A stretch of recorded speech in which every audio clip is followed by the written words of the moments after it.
Gustong makipagbalikan ng asawa ko. Dahil iniwan na siya ng Dear Ate Vine, tawagin niyo na lang po ako sa pangalang Alice, 46 years old. At isang single mom. 10 taon na rin kaming hiwalay ng aking asawa. At matagal na rin mula nang huli kong maramdaman ang sakit at takot. Dulot ng mga ginawa niya noon. Siya ay naging abusado, hindi lang sa salita, pati na rin sa gawa.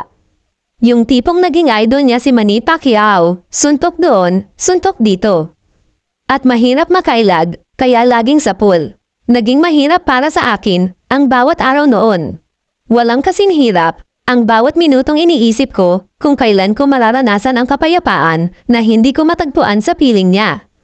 Hanggang sa dumating ang araw, na may na-discovery ako, na higpit niya.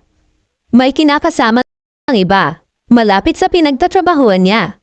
Para akong binagsakan ng langit at lupa. Akala ko, kami pa rin ang anak niya ang pipiliin niya. Pero ang mas masakit, ibinahay niya pa ang babaeng iyon. At tuluyan na kaming iniwan ng anak niya, na walang pag-aalinlangan. Iniwan niya kami sa ere. Walang kapera-pera, walang tulong. Kahit manghingi ako ng financial support para sa anak niya, hindi man lang siya nagbigay. Marami akong beses na nagmakaawa sa kanya. Kahit napakahirap sa akin na ilagay ang sarili ko sa sitwasyon ko na dala ng pangangailangan. Matapos ng lahat ng mga ginawa niya, pero wala talaga akong natanggap kahit isang kusing. Lumipas ang mga taon, unti-unti akong bumangon. Tinanggap ko sa sarili ko na wala na siya at mas mabuti na rin iyon.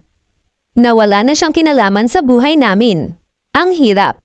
Pero pinilit kong maging matatag para sa anak namin. Pinalaki ko siyang mag-isa. At sinikap ko na hindi maramdaman ng anak ko ang kakulangan ng walang ama sa kaniyang paglaki. Nang makayanan kong bumangon at magsimula muli, akala ko natapos na ang lahat ng sakit na dulot niya. Hanggang isang araw, may isang tawag na yumanig sa akin.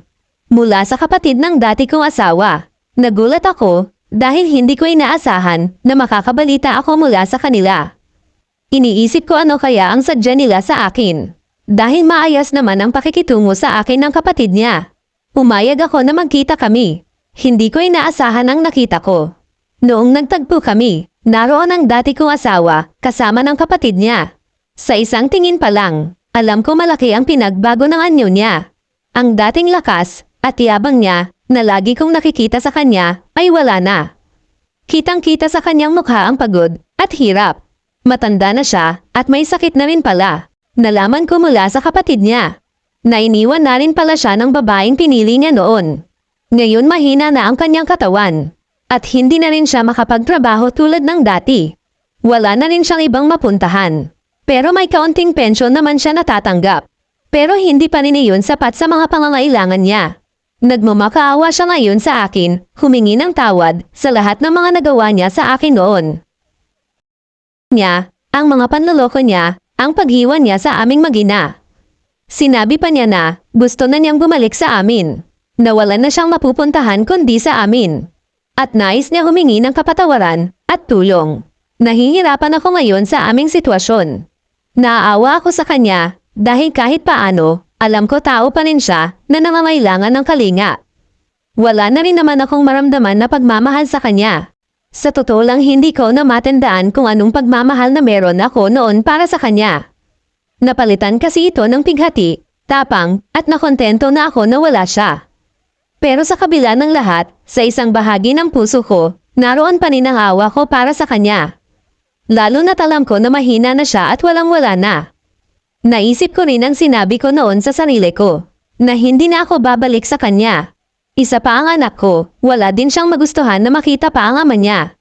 Para sa kanya, hindi na niya kailangan makita or makasama pa ang taong iniwan kami. Siguro ang patawarin siya ay kaya ko ibigay, pero ang makalimot sa lahat ng dinulot niya sa akin ay hindi muna kailanman makakalimutan.